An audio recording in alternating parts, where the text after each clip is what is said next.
نحمده ونصلي ونسلم على رسوله الكريم أما بعد فأعوذ بالله من الشيطان الرجيم بسم الله الرحمن الرحيم ويقول الإنسان أئذا ما مت لسوف أخرج حيا أولا يذكر الإنسان أنا خلقناه من قبل ولم يك شيئا فوربك لنحشرنهم والشياطين ثم لنحضرنهم حول جهنم جثيا ثم لننزعن من كل شيعة أيهم أشد على الرحمن عتيا ثم لنحن أعلم بالذين هم أولى بها صليا وإن منكم إلا واردها كان على ربك حتما مقضيا ثم ننجي الذين اتقوا ونذر الظالمين فيها جثيا صدق الله مولانا العظيم اللهم صل على سيدنا محمد وعلى آل سيدنا محمد وبارك وسلم۔ سورۃ مریم کی آیت نمبر 66 تا آیت نمبر 72۔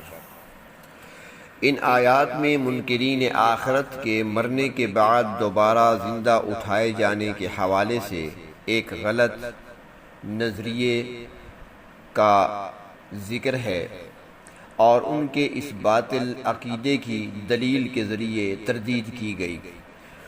قیامت کے واقع ہونے اور اس کے مختلف احوال اور واقعات بیان کرتے ہوئے قیامت کی شدت اور ہولناکی کو بیان کیا گیا۔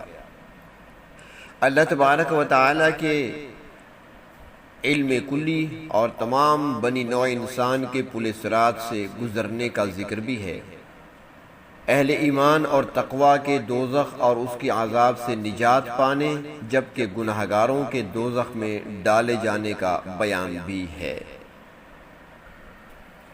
ارشاد فرمایا وَيَقُولُ الْإِنسان، اور انسان کہتا ہے۔ یہاں پر انسان سے مراد کافر اور مشرک انسان ہیں۔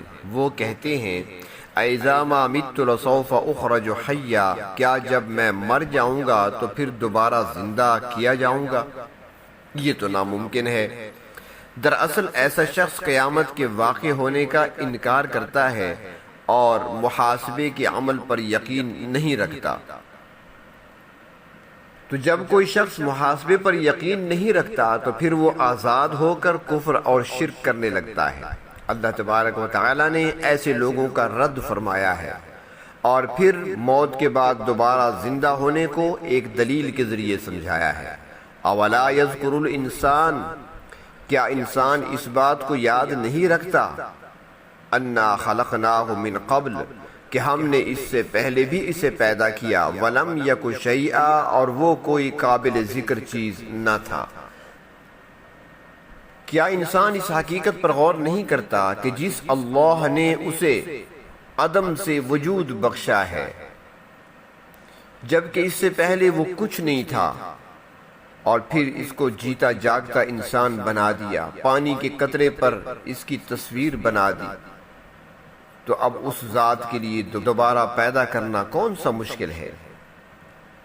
اگر تخلیق کرنا بنانا مشکل ہوتا تو پہلی دفعہ ہوتا جبکہ کوئی ماڈل نہیں تھا، کوئی نمونہ نہیں تھا، لیکن وہ قادر مطلق ہے، اس لیے نہ ان کے لیے پہلی دفعہ پیدا کرنا مشکل تھا اور نہ پھر دوبارہ پیدا کرنا مشکل ہے۔ یعنی جب تم اپنی تخلیق کو تسلیم کرتے ہو تو اب دوبارہ پیدا کرنا یہ کیسے مشکل ہو گیا؟ اب تو حال یہ ہے کہ نقش اور نمونہ اور ماڈل پہلے سے موجود ہے۔ اللہ تبارک و تعالی نے محض اپنی قدرت تامہ اور حکمت بالغہ سے انسان کو پیدا کیا ہے، اور پھر جب وہ اللہ تعالی چاہیں گے اس کو دوبارہ بھی کھڑا کر دیں گے۔ پھر اللہ رب العزت نے قیامت کے قائم ہونے اور محاسبہ اعمال کی بات ارشاد فرمائی فَوَرَبِّكَ لَنَحْشُرَنَّهُمْ وَالشَّيَاطِينَ، اور آپ کے پروردگار کی قسم ہم ضرور ان کو یعنی انسانوں اور شیطانوں کو اکٹھا کریں گے۔ شیطان ہی انسانوں کے دلوں میں وسوسے ڈالتا تھا کہ جب ہم مر کر مٹی ہو جائیں گے، ہماری ہڈیاں بوسیدہ ہو جائیں گی، تو پھر کون ہمیں دوبارہ زندہ کرے گا؟ اس لیے فرمایا کہ ہم انسانوں اور شیاطین دونوں گروہوں کو جمع کر لیں گے، ثم لنحضرنہم، پھر ہم ان کو حاضر کریں گے، حول جہنم جثیا، جہنم کے گرد، اس حالت میں کہ وہ گھٹنے ٹیکنے والے ہوں گے۔ مطلب یہ کہ وہ ذلیل و خوار ہو کر مجرموں کی حیثیت میں پیش ہوں گے۔ ثم لننزعن من کل شیعہ، پھر ہم ہر گروہ میں سے ایسے لوگوں کو الگ کر لیں گے، ایہم اشد علی الرحمن عتیا، جو خدا الرحمن کے سامنے زیادہ سرکشی اور اکڑ دکھاتے تھے۔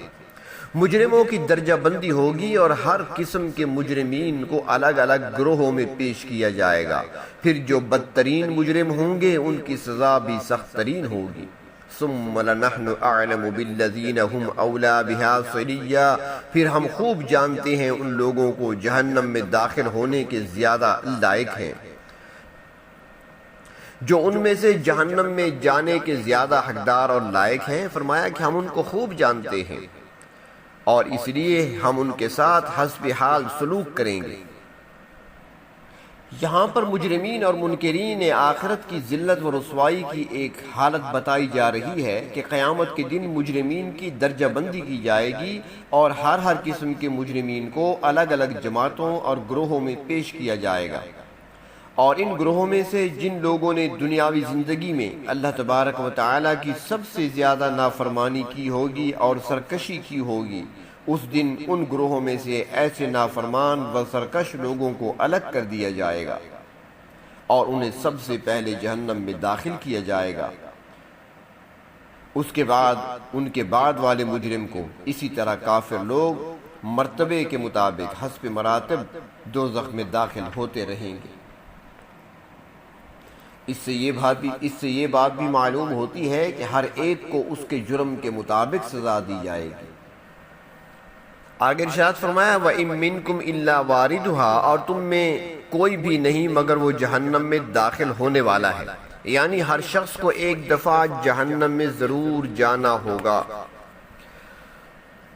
آج کے درس کی پہلی آیت وَيَقُولُ الْإِنسان، اس میں انسان سے مراد صرف نافرمان انسان ہے، مگر یہاں پر اِن مِّنكُمْ ہر نیک و بد انسان کا احاطہ کیا گیا ہے کہ سب کے سب جہنم میں وارد ہونے والے ہیں۔ فرمایا یہ کوئی کچی بات نہیں ہے بلکہ کان علی ربک حتما مقضیا، یہ بات آپ کے پروردگار پر قطعی طور پر فیصلہ کی ہوئی ہے۔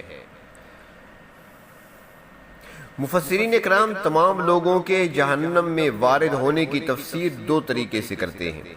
ایک تفسیر تو یہ ہے کہ سب لوگ بعین ہی جہنم میں داخل ہوں گے، کافر، مشرک اور نافرمان تو وہاں سزا پائیں گے، لیکن اہل ایمان جہنم کے شر سے محفوظ رہیں گے۔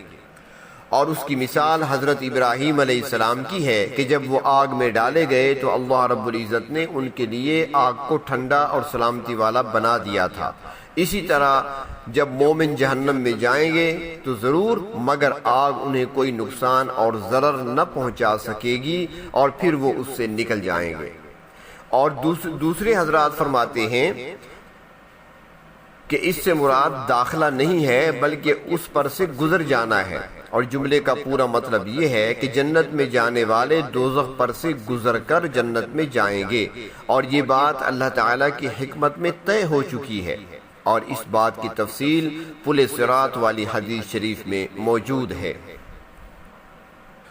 نبی اکرم صلی اللہ علیہ وسلم نے پل صراط پر سے گزرنے والوں کی کیفیت بیان فرمائی ہے کہ بعض لوگ بجلی کی چمک کی سی تیزی سے گزر جائیں گے، بعض تیز ہوا کی طرح جائیں گے، بعض تیز رفتار گھڑ سوار کی طرح، بعض اونٹ سوار کی رفتار کی طرح، اور بعض کچھ کم تیز سواریوں کی رفتار سے، اور بعض کی چال اتنی ہوگی جیسا پیدل چل کر انسان ایک سفر طے کرتا ہے۔ تو اس حال میں اس انداز سے پل صراط کو عبور کیا جائے گا۔ اور یہ بھی آتا ہے کہ پل صراط کے نیچے جہنم کے کناروں پر الٹے سیدھے چمٹے لگے ہوں گے جو گزرنے والوں کو اپنی طرف کھینچیں گے۔ پھر ان میں سے جو لوگ اپنے عقیدے اور عمل میں کمزور ہوں گے وہ نیچے گر پڑیں گے اور پھر سزا پائیں گے، اور جو اہل ایمان گناہگار ہوں گے وہ گریں گے تو ضرور مگر پھر پاک ہو کر نکل آئیں گے، اور بعض ایسے بھی ہوں گے جو گرتے پڑتے زخمی ہو کر پل صراط کو عبور کر لیں گے۔ یہ سارا عمل ہر شخص کے عقیدہ، ایمان اور عمل کی کیفیت و کمیت کے مطابق ہوگا۔ تو فرماتے ہیں کہ اس آیت میں جو جہنم میں وارد ہونے کا ذکر ہے تو اس میں داخلہ مراد نہیں بلکہ اس پر سے گزرنا مقصود ہے۔ یہ بڑی تشویشناک منزل ہے جس کا فیصلہ اللہ رب العزت نے قطعی طور پر کر رکھا ہے۔ حدیث شریف میں یہ بھی آتا ہے کہ جو اہل ایمان جہنم میں گر جائیں گے ان کے حق میں مومن لوگ سفارش کریں گے۔ پہلے درجے میں تو خود نبی اکرم صلی اللہ علیہ وسلم کی شفاعت ہوگی، پھر تمام انبیاء علیہ السلام اپنی اپنی امتوں کے لیے سفارش کریں گے، شہداء، اور پھر ان کے بعد عام اہل ایمان بھی اللہ کے حضور سفارش کریں گے، اور اللہ تبارک و تعالی ہر سفارش کرنے والے کو اجازت دیں گے کہ اتنی تعداد میں وہاں سے لوگوں کو نکال لاؤ۔ پھر سب سفارشی اپنے اپنے بھائیوں، دوستوں اور عزیز و اقارب کو ڈھونڈ ڈھونڈ کر نکال لیں گے۔ نبی اکرم صلی اللہ علیہ وسلم کا فرمان مبارک ہے کہ قرب قیامت دین پر قائم رہنا اتنا مشکل ہوگا جتنا جلتے ہوئے کوئلوں کو ہاتھ میں پکڑنا۔ پورا ماحول خراب ہو جائے گا، ہر طرف خرابی ہی خرابی ہوگی، بگاڑ ہی بگاڑ ہوگا، فتنے ہی فتنے ہوں گے، صراط مستقیم پر چلنا مشکل ہو جائے گا، گمراہی کے اسباب عام ہوں گے۔ بعض لوگ ایسے بھی ہوں گے جو صرف دوستی کی بنا پر، تعلقات کی بنا پر گمراہ ہو جائیں گے، کچھ ایسے بھی ہوں گے جو حرص، لالچ اور اقتدار کی وجہ سے گمراہ ہوں گے، اور کوئی ایسے بھی ہوں گے جو دوسروں کے بہکانے کی وجہ سے دین سے دور ہو جائیں گے۔ غرض یہ کہ ہر طرف کانٹے ہی کانٹے بچھے ہوں گے، کفر، شرک، بدعات اور گناہ عام ہوں گے۔ ترغیب گناہ کی چیزیں قدم قدم پر ملیں گی۔ جو ان تمام چیزوں سے بچ کر نکل جائے گا وہ پل صراط سے بھی آسانی کے ساتھ گزر جائے گا۔ اللہ رب العزت ہمیں صراط مستقیم پر ثابت قدمی نصیب فرمائے۔ حضرت عبداللہ بن رواحہ رضی اللہ تعالی عنہ مشہور صحابہ کرام میں سے ہیں، ان کا تعلق انصار مدینہ میں سے ہے، شاعر بھی تھے اور غزوہ موتہ میں شہید ہوئے۔ ان کے متعلق آتا ہے کہ جب سونے کے لیے چارپائی پر آتے تو رونے لگتے۔ بیوی نے رونے کی وجہ پوچھی تو کہنے لگے مجھے اس بات کی فکر ہے کہ اللہ رب العزت نے یہ اطلاع تو دے دی ہے کہ تم میں سے ہر ایک شخص جہنم پر وارد ہوگا، مگر وہاں سے نکلنے کے متعلق کچھ پتہ نہیں۔ تفسیر مظہر میں ہے، حضرت مولانا قاضی ثناء اللہ پانی پتی رحمت اللہ علیہ ایک بزرگ کا تذکرہ فرماتے ہیں بحوالہ تفسیر معالم العرفان کہ وہ بزرگ بھی سخت متفکر رہتے تھے اور کہا کرتے تھے کاش کہ میری ماں نے مجھے جنا ہی نہ ہوتا۔ بیوی نے پوچھا کہ اس طرح کیوں کہتے ہو تو کہنے لگے کہ جہنم میں وارد ہونے کا ذکر تو مجھے مل گیا ہے مگر وہاں سے نکلنے کا ذکر کہاں ہے۔ اسی قسم کی فکر مندی حضرت ابو ذر غفاری رضی اللہ تعالی عنہ کو بھی تھی، اور حضرت ابو بکر صدیق رضی اللہ تعالی عنہ اسی فکر کی وجہ سے ہی تو کہا کرتے تھے کہ کاش میں گھاس کا ایک تنکا ہوتا جسے جانور کھا کر ختم کر ڈالتے، پتہ نہیں میں آخرت کی منزل میں کامیاب ہوتا ہوں یا نہیں۔ حضرت عمر رضی اللہ تعالی عنہ جب سورۃ الدہر کی ابتدائی آیت تلاوت فرماتے هل اتى على الانسان حين من الدهر لم يكن شيئا مذكورا تو کہتے تھے لیتہا تمت، یعنی آیت کا مطلب ہے کہ جب وہ اللہ کے اس فرمان پر غور کرتے تھے جو یہاں پر ارشاد فرمایا ہے، جس کا مفہوم یہ نکلتا ہے کہ انسان پر ایک ایسا وقت بھی گزرا ہے جب وہ کوئی چیز نہ تھا، تو حضرت عمر رضی اللہ تعالیٰ کہتے تھے کہ کاش یہ بات پوری ہو جاتی اور میری کوئی حیثیت نہ ہوتی اور میں معدوم ہی رہتا۔ اب جب کہ اللہ نے وجود بخش دیا ہے تو پتہ نہیں ہم اس زندگی کی ذمہ داریوں کو پورا کر سکیں گے یا نہیں۔ نہ معلوم ہمارا کیا حال ہوگا اور ہم کس منزل میں ہوں گے۔ کتنا اچھا ہوتا کہ ہم عدم سے وجود میں نہ آتے اور معدوم ہی رہتے۔